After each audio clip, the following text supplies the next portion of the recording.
नमस्कार साथियों, स्वागत है आपका एक बार फिर से अपने YouTube channel achieve study online classes पर। दोस्तों, आज हम बात करेंगे राजस्थान एसआई एग्जाम में पूछे गए जीके के सभी प्रश्नों की।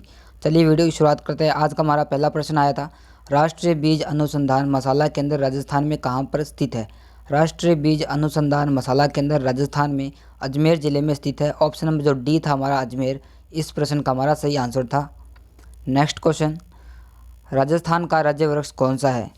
ऑप्शन में था हमारा खेजड़ी, रोहिड़ा, पीपल, नीम। तो इस प्रश्न का हमारा सही आंसर था ऑप्शन नंबर ए खेजड़ी। राजस्थान का राज्य वृक्ष खेजड़ी है। नेक्स्ट क्वेश्चन पूछा गया था, राजस्थान में स्थित निम्न औद्योगिक उपक्रमों से कौन सा भारत सरकार का उपक्रम नहीं है। राजस्थान में स्थित निम्न औद्योगिक उपक्रमों से जो हमारा Shri Ganganagar sugar mills limited जो श्री गंगानगर के अंदर है, वह भारत सरकार का उपक्रम नहीं है। Option number D Shri Ganganagar sugar mills limited, Shri Ganganagar. इस प्रश्न का हमारा सही आंसर हो जाएगा option number D. Next question पूछा गया, निम्न में से कौन सी राजस्थान के डूंगरपुर जिले की सिंचाई परियोजना नहीं है। जो हमारे सोम, अम्मा और कमला है, वह परियोजना राजस्थान के डूंगरपुर जिले की सिंचाई परियोजना है। ऑप्शन नंबर बी सोम, अम्मा, कमला। इस प्रश्न का हमारा सही आंसर हो जाएगा। अगला प्रश्न पूछा गया, कुंभलगढ़ और गोगुंदा के मध्य स्थित पठार कौन सा है। कुंभलगढ़ और गोगुंदा के जो मध्य स्थित पठार है, उस पठार का नाम है भोराट पठार। ऑप्शन नंबर बी इस प्रश्न का हमारा सही उत्तर हो जाएगा। नेक्स्ट क्वेश्चन पूछा गया, राजस्थान का कौन सा क्षेत्र अर्ध शुष्क और स्टेपी जलवायु प्रदेश के अंतर्गत आता है। राजस्थान का जो जालोर, जोधपुर, पाली, नागौर, सीकर और झुंझुनू क्षेत्र है, वह अर्ध शुष्क और स्टेपी जलवायु प्रदेश के अंतर्गत आता है। Option number B Jalore, Jodhpur, Pali, Nagaur, Sikar, Jhunjhunu. इस प्रश्न का हमारा सही आंसर हो जाएगा। नेक्स्ट क्वेश्चन पूछा गया, राजस्थान के खनिज संसाधनों तथा उनके उत्पादक स्थानों का मिलान कीजिए। ऑप्शन नंबर ए था टंगस्टन, ऑप्शन नंबर बी था मैंगनीज, ऑप्शन नंबर सी था तांबा, डी था जस्ता।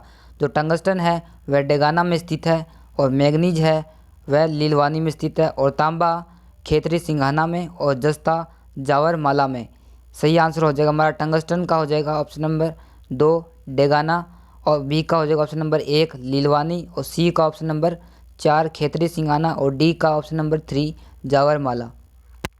नेक्स्ट क्वेश्चन पूछा गया, निम्नलिखित में से किस मुख्यमंत्री के त्यागपत्र देने के पश्चात बरकुतलाह खान को राजस्थान का मुख्यमंत्री नियुक्त किया गया था। जो मोहनलाल सुखाड़िया थे वह मुख्यमंत्री, उन्होंने त्यागपत्र देने के पश्चात उनके बाद राजस्थान का मुख्यमंत्री नियुक्त किया गया था। Option number A Mohanlal Sukhadia. इस प्रश्न का हमारा सही उत्तर था। नेक्स्ट क्वेश्चन पूछा गया था, निम्नलिखित में से कौन सा राजस्थान राज्य मानवाधिकार आयोग के अध्यक्ष नहीं रहे हैं। जो हमारा ऑप्शन नंबर बी था जस्टिस जगत सिंह, वह राजस्थान राज्य मानवाधिकार आयोग के अध्यक्ष नहीं रहे हैं। Option number B justice Jagat Singh. इस प्रश्न का हमारा सही आंसर था। और ऑप्शन नंबर ए, सी और डी ये सभी राजस्थान राज्य के मानवाधिकार आयोग के अध्यक्ष रह चुके हैं। जो ऑप्शन नंबर बी था हमारा जस्टिस जगत सिंह, यह नहीं था। ऑप्शन नंबर बी सही आंसर हो जाएगा। अगला प्रश्न पूछा गया, निम्नलिखित में से कौन राजस्थान लोक सेवा आयोग के सचिव एवं अध्यक्ष दोनों रहे हैं। ऑप्शन में था हमारा Yatendra Singh, option number D था D Chauhan, option number C था देवेंद्र सिंह, और ऑप्शन नंबर डी था NK बरवा। राजस्थान लोक सेवा आयोग के सचिव अध्यक्ष दोनों रहे हैं, उनका नाम था NK बेरवा। ऑप्शन नंबर डी इस प्रश्न का हमारा सही उत्तर था। अगला प्रश्न पूछा गया था, निम्नलिखित में से किस राज्य में अनुच्छेद 356 सबसे अधिक बार जुलाई से 2021 के ज़्यादा बार लागू किया गया था। जो हमारा मणिपुर है, वहाँ वह राज्य है जहाँ पर अनुच्छेद 356 सबसे अधिक बार लागू किया गया था। Option number D Manipur. इस प्रश्न का हमारा सही आंसर है।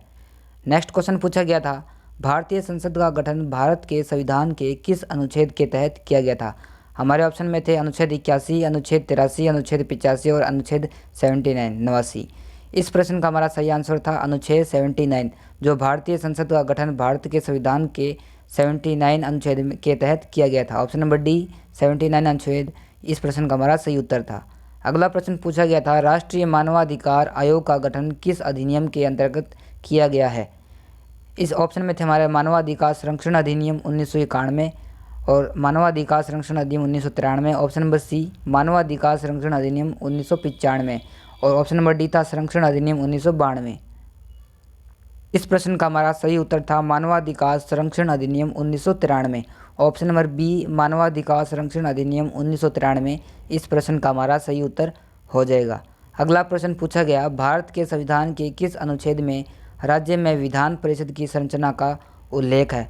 भारत के संविधान के 171वें अनुच्छेद में राज्य में विधान परिषद की संरचना का उल्लेख है। ऑप्शन नंबर ए अनुच्छेद 171 इस प्रश्न का हमारा सही उत्तर हो जाएगा। अगला प्रश्न पूछा गया, 1935 के भारत शासन अधिनियम की निम्नलिखित में से कौन सी विशेषता नहीं है? ऑप्शन में थे हमारे, एक अखिल भारतीय संघ है। ऑप्शन नंबर 2 था प्रांतों में स्वायत्तता। ऑप्शन नंबर 3 था हमारा प्रांतों में देश शासन की शुरुआत। ऑप्शन नंबर डी था केंद्र में देश शासन लागू करना। 1935 के भारत शासन अधिनियम की जो प्रांतों में देश शासन की शुरुआत हुई थी वह इस प्रश्न का सही उत्तर नहीं था।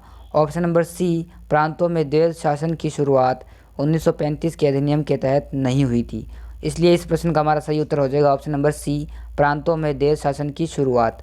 अगला प्रश्न पूछा गया, विश्व के किस शहर में पृथ्वी सम्मेलन 2002 का आयोजन किया गया था?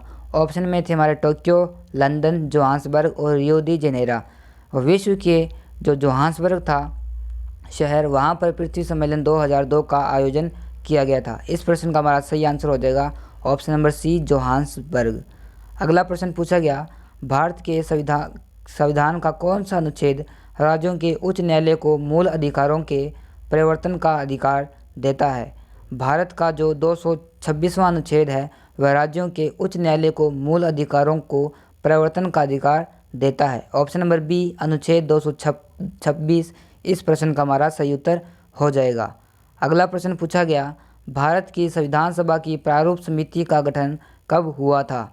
भारत की संविधान सभा की जो प्रारूप समिति का गठन हुआ था वह हुआ था 29 अगस्त 1947।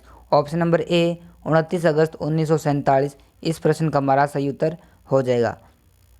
अगला प्रश्न पूछा गया, सुएज नहर किन्हें दो सागरों को जोड़ती है? सुएज नहर भूमध्य सागर को लाल सागर से जोड़ती है। ऑप्शन नंबर सी भूमध्य सागर से लाल सागर इस प्रश्न का हमारा सही उत्तर हो जाएगा, जो सुएज नहर को जोड़ती है। अगला प्रश्न पूछा गया, निम्न में से कौन सा यूरोप महाद्वीप का सर्वोच्च पर्वत शिखर है?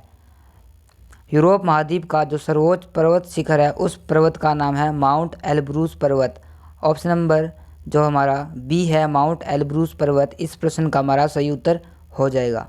अगला प्रश्न पूछा गया, भारत का कौन सा शहर सूती वस्त्रों कॉटनोपोलिस की राजधानी के नाम से भी जाना जाता है? जो भारत का मुंबई शहर है उसे सूती वस्त्र की राजधानी के नाम से जाना जाता है। ऑप्शन नंबर सी मुंबई इस प्रश्न का आंसर हो जाएगा। दोस्तों वीडियो अच्छे लगे तो लाइक करें, शेयर करें एंड सब्सक्राइब करें। मिलते हैं नेक्स्ट वीडियो के साथ, तब तक धन्यवाद।